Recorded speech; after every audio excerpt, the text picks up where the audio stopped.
Hello guys! Welcome to my short video.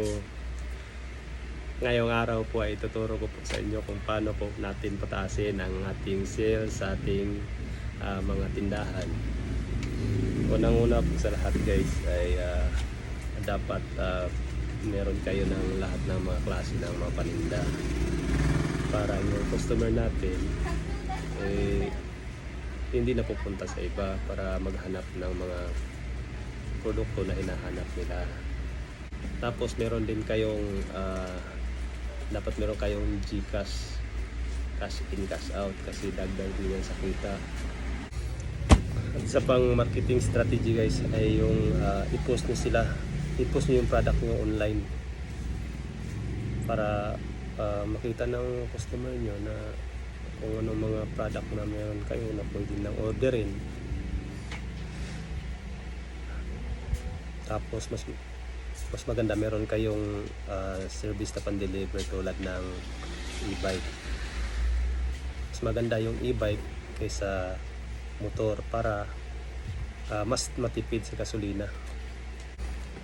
Tsaka mag-offer din kayo ng free delivery para yung customer nyo sa inyo na palagi yung order, hindi na doon sa iba.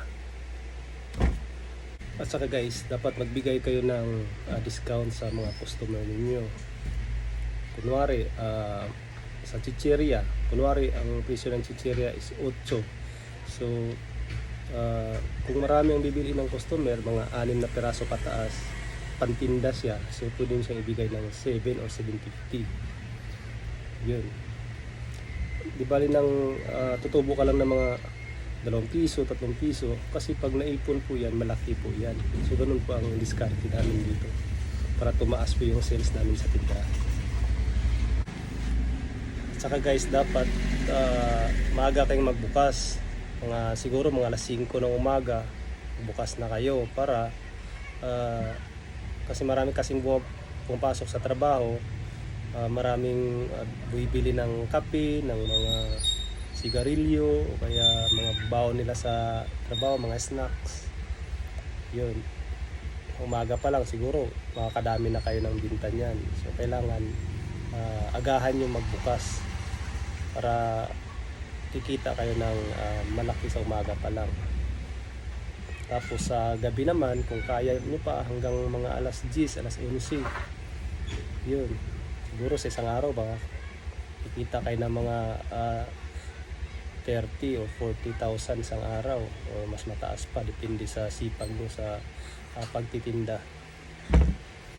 At yun lang guys, sana marami kayong matutunan sa video na ito at huwag nyong kalimutang mag like, share at mag-subscribe sa aking YouTube channel para updated kayo palagi sa mga video na i-upload ko para sa inyo.